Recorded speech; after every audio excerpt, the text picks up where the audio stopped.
Salut et bienvenue sur Radio Étincelle, c'est Léo qui vous parle et aujourd'hui on se retrouve pour une nouvelle émission. Alors Maxence ne pourra pas être là avec nous car il est en stage, mais je te fais un gros big up si tu nous écoutes. Au sommaire de cette émission, je ne le présente plus, bien sûr, Émeric qui va nous présenter l'actu du lycée. Salut Émeric. Salut Léo.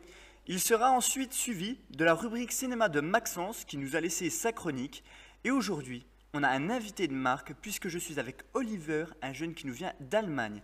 Bien sûr, je vous présenterai également ma rubrique, nouvelle technologie, qui concernera l'iPhone X. On vous passera, pour terminer, ensuite un morceau du jeune groupe Jésus-Christ Fashion Barbe. Et tout de suite, je laisse le micro à Émeric. Je te remercie Léo. Ce mois-ci, nous avons eu 3 actions importantes au lycée. Pour commencer, nous allons vous parler de l'action de prévention routière, mise en place avec l'auto-école Ezen sur son circuit privé. Le jeudi 16 novembre, tous les élèves de seconde du lycée, c'est-à-dire 90 élèves en tout, sont partis à Chèvremont assister à des mises en situation de comportement dangereux, non-respect des distances de sécurité, conduite rapide, freinage d'urgence. Les élèves ont pu se rendre compte des bons comportements à adopter sur la route et dans une voiture. Voici ce qu'en pense un élève. On a vraiment glissé quoi. Quand on est dans la voiture en tout cas on comprend que ça c'est long. On peut renverser quelqu'un facilement quoi. Même si on se dit c'est pas grave s'il y a quelqu'un j'aurais qu'à freiner, on finira par rentrer dans quelqu'un qu'on le veuille ou non. C'est chaud. Sur la ligne droite, elle envoyait. En plus, c'est bas de plafond, puis on a les genoux dans le menton, du coup, on apprend ce qu'il faut faire, mais ce qu'il ne faut pas faire en même temps, en roulant vite. Nous remercions Nicolas Wilhelm de France Bleu Belfort-Montbéliard, à qui nous avons emprunté une partie de son reportage. Le même jour, Didier Castillo, auteur de romans, est venu rencontrer les élèves de la seconde SN1 afin de parler de son dernier livre. Cette rencontre s'est faite dans le cadre du Festival des Petites Fugues. Voici l'interview que nous avons réalisée avec lui. Bonjour, donc je suis auteur de romans. Par ailleurs, je suis aussi enseignant dans un lycée à Marseille. J'en ai écrit 2, j'en ai publié 2, je travaille sur un 3e. Il y a d'autres textes que j'ai écrits que je n'ai pas publiés, mais que j'ai mis dans un coin et sur lesquels je compte revenir. Les thèmes, on ne choisit pas vraiment un thème, il y a un sujet qui s'impose à nous. Donc si je prends du recul et que je regarde ce que j'ai écrit, je me dis que le point commun entre les 2 romans publiés, c'est un regard que l'on peut porter sur la société. Vous pouvez retrouver l'émission complète qui avait été faite lors de la rencontre sur notre chaîne YouTube. Dernière info, les classes de seconde Mélec, première Mélec et première TU participent au dispositif lycéen au cinéma. Ils assistent à 3 projections de films au cours de l'année afin de voir des œuvres qu'ils ne seraient pas allés voir eux-mêmes. Ils sont déjà allés voir M le Maudit de Fritz Lang, film en allemand sous-titré qui date de 1931. Ils ont aussi des cours de cinéma avec un spécialiste responsable du dispositif, Marc Frelin, que nous avons pu également interviewer. Alors je suis Marc Frelin, je travaille à la Scène nationale de Besançon et là-bas je m'occupe en particulier d'organiser le programme lycéen et apprenti au cinéma pour la Franche-Comté. Donc dans toute l'académie de Besançon, il y a des classes qui vont participer à lycéen au cinéma, qui vont aller voir 3 films au cours de l'année. Donc il y a 10 000 élèves à peu près qui vont voir des films de différents pays, de différents genres et de différentes époques. On essaye de montrer des films très différents de ce que les élèves vont voir par eux-mêmes. Des films qui vont les surprendre, ça va toujours être des découvertes, et on essaye de montrer aussi des films que nous on aime beaucoup et qu'on a envie de partager. Alors cette année on va commencer avec un film qui date de 1931, donc un vieux film, il a 86 ans, qui s'appelle M le Maudit, c'est un film allemand. Ensuite on va montrer un film qui a été tourné en Angleterre beaucoup plus récemment, en 2004, qui s'appelle Match Point, réalisé par Woody Allen, un réalisateur américain assez connu. Et on va terminer l'année avec un film français, très contemporain, donc ça pourrait se passer à côté de chez nous aujourd'hui, qui a été réalisé par Philippe Faucon, et un film qui s'appelle Fatima. Voilà, donc des films extrêmement différents entre eux, très probablement différents de ce que les élèves vont voir, et cette année, on va rencontrer un certain nombre de classes pour leur en parler pour parler des films avant que les élèves les voient ou après qu'ils les aient vus. Et c'est pour ça que je suis aujourd'hui à Bavilliers, au lycée Diderot, pour parler des films aux élèves. Voilà. Voilà pour les infos du lycée. Je repasse la parole à Léo. Eh bien, merci Émeric de ta chronique. Et c'est vrai que cette année, eh bien, nos secondes sont bien gâtées avec ses sorties. Et tout de suite, je laisse Maxence nous parler des sorties de ce moment. Alors là, on va parler d'un film qui est sorti mercredi 15 novembre, c'est-à-dire la semaine dernière, Le Musée des Merveilles. Alors je vous explique ce que c'est. C'est l'histoire de deux jeunes enfants sur deux époques distinctes. Le parcours de Ben et Rose. Ces deux enfants souhaitent secrètement que leur vie soit totalement différente. Ben lui rêve du père qu'il n'a jamais connu, tandis que Rose est isolée par sa surdité, sa passion pour la carrière d'une mystérieuse actrice. Lorsque Ben découvre dans les affaires de sa mère l'indice qui pourrait le conduire à son père et que Rose apprend que son idole sera bientôt sur scène. Les deux enfants se lancent donc dans une quête à la symétrie fantastique et fascinante qui va les mener à New York.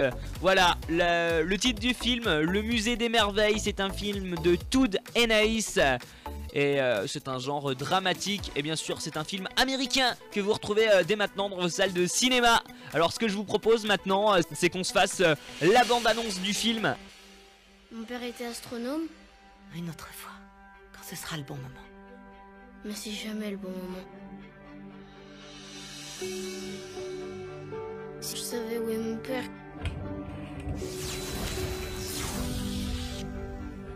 J'arrive plus à parler!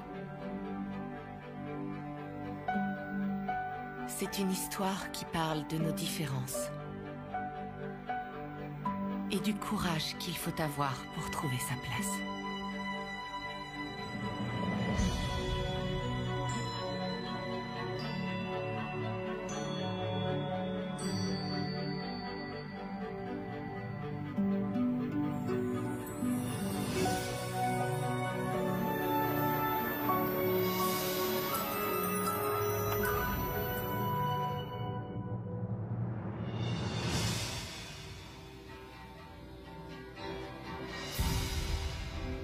Pourquoi tu as... Fuguer.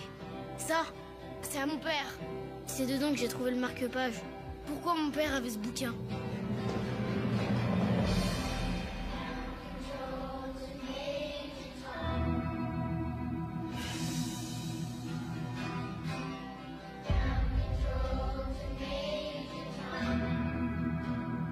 Si tu venais pour la librairie, ils sont partis.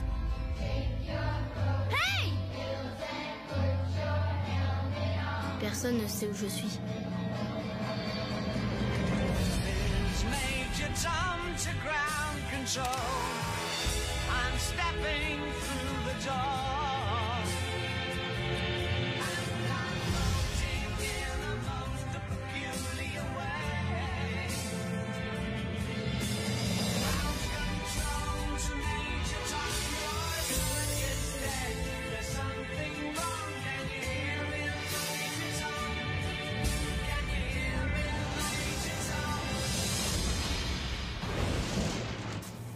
Comment savez-vous mon nom?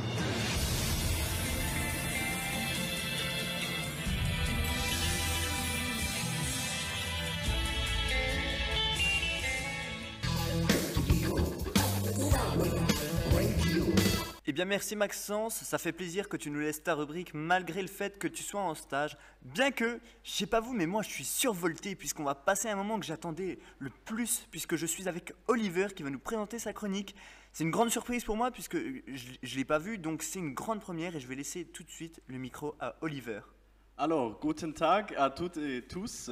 D'abord, j'aimerais vous dire que toutes mes remarques concernant les différences entre la France et l'Allemagne sont mes opinions subjectives. Cela n'est absolument une critique. Alors, commençons d'abord par les différences dans les écoles et dans la vie au travail. On sait bien que la France est un pays centralisé. Le système d'éducation est pareil dans tout le pays. L'Allemagne est, quant à elle, un pays fédéral. Chaque région ou land a son propre gouvernement et son propre système éducatif. Alors, il est différent dans chaque land. Ici, les cours finissent à 17h30. En Allemagne, on finit souvent à 13h. Et puis ça dépend du niveau de la classe, si on a des cours l'après-midi, mais ils durent maximum jusqu'à 16h30. Les Français font aussi des longues pauses le midi. Le repas du midi est indispensable en France. Pour ça, ils prennent plus de temps pour manger. Les Allemands ne mangent pas souvent le midi au travail, ce n'est pas nécessaire. Alors, ils préfèrent manger plutôt un sandwich et puis ils continuent tout de suite à travailler. Et en France, la mentalité est aussi différente. Ici, c'est le savoir-vivre qui est important. C'est plus à l'aise et léger ici. Là, les Allemands sont un peu plus stricts et ils n'ont pas beaucoup d'humour. Mais pour ça, les Allemands sont ponctuels. Et la ponctualité et la propreté sont importants pour les Allemands. Il y a le préjugé que les Français boivent que du vin et les Allemands que de la bière. Mais ce n'est pas tout à fait vrai, car ces boissons sont consommées dans les deux pays. Et pour les Allemands, leurs voitures sont un symbole de statut, alors que pour les Français, ce sont que des moyens de transport. En ce qui concerne la protection de l'environnement, les Allemands utilisent beaucoup les vélos, et en France, c'est surtout la voiture. Et en plus, les Français traversent la rue sous le feu vert et rouge. En Allemagne, ce n'est pas très bien vu si quelqu'un passe sous feu rouge. Et on attend jusqu'à ce qu'il devienne vert. Et enfin, on peut dire que les Français sont plus patriotes et fiers de leur pays que les Allemands.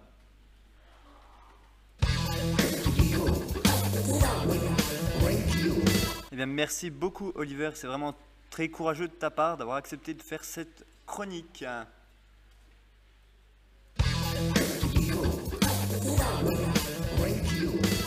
Ce coup-ci, c'est mon tour. C'est à moi de vous présenter ma chronique. Donc sur l'iPhone X, et donc l'iPhone est enfin là. La révolution, elle est en marche. Mais est-ce qu'on est vraiment prêt pour la révolution? Et l'iPhone, est-ce qu'il l'est également? Le principe de base de l'iPhone X, c'est le suivant. Vous prenez un iPhone 8 Plus, vous mettez toutes ces fonctionnalités dans un téléphone de la taille d'un iPhone 8, ou presque. Ajoutez ensuite la reconnaissance faciale, mais supprimez le bouton Home et la reconnaissance digitale au passage. Une victime de ce design où l'on n'a presque que l'écran. C'est l'iPhone X, prononcé 10 ou 10 pour les Anglais. Plus clairement dit, toutes les fonctionnalités de l'iPhone 8 Plus, mis à part le bouton Home et la reconnaissance digitale, sont là. Cela comprend notamment le très rapide processeur Hexa-Core, la résistance à l'eau et malheureusement l'absence de prise jack. L'iPhone X a également droit à un double capteur photo qui fait un peu mieux que l'iPhone 8 Plus. Il en va de même pour la recharge et le dos de verre nécessaire à cette dernière. Et oui, vous allez avoir besoin d'une bonne coque, car les réparations sont très chères. Pour résumer, le seul bémol de l'iPhone X est que la nouvelle interface et l'absence de bouton Home impliquent des changements importants au niveau de l'ergonomie et de la prise en main. Mais il se rattrape car il a un bon mélange entre le confort et un grand, superbe écran. Le module téléphoto à l'arrière qui est meilleur que celui de l'iPhone 8 Plus en basse luminosité et le mode portrait des selfies est également très impressionnant. La reconnaissance faciale marche bien aussi, généralement.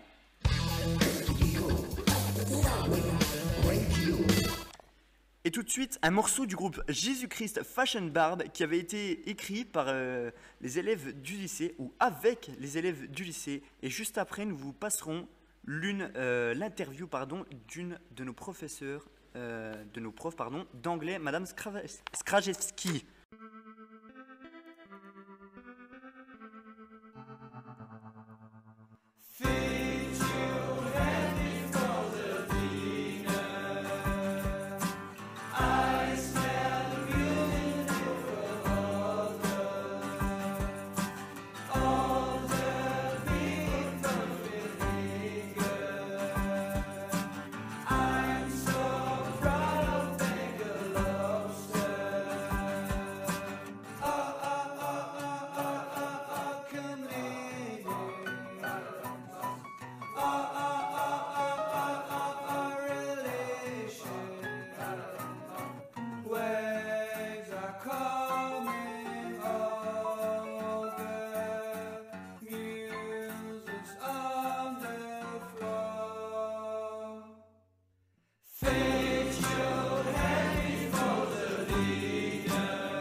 Et donc voilà, nous avons interviewé Madame Skrajewski, professeure d'anglais, qui nous a expliqué la création de cette chanson.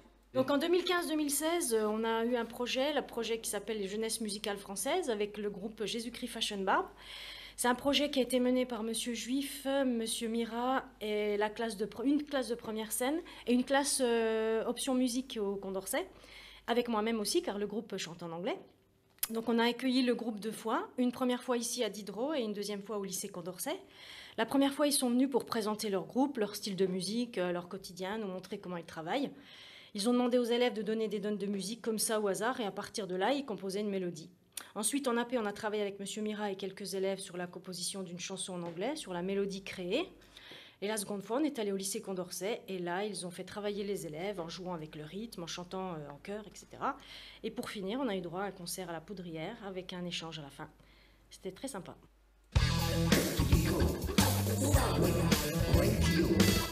Bon bah voilà, merci d'avoir écouté notre émission et merci à tous les auditeurs qui nous écoutent.